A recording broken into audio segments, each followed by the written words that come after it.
राजस्थान के वज़ीर आला अशोक गहलोत के नांदेड़ दौरे के मौके पर इस्तकबालिया प्रोग्राम का इनेकाद किया जा रहा है।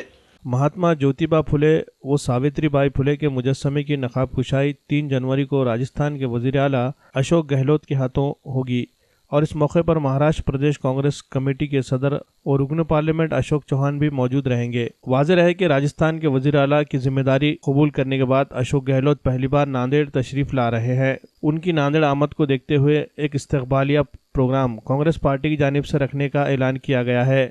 मुजस्समों की नकाब कुशाई के प्रोग्राम की जंगी पैमाने पर तैयारियां की जा रही है।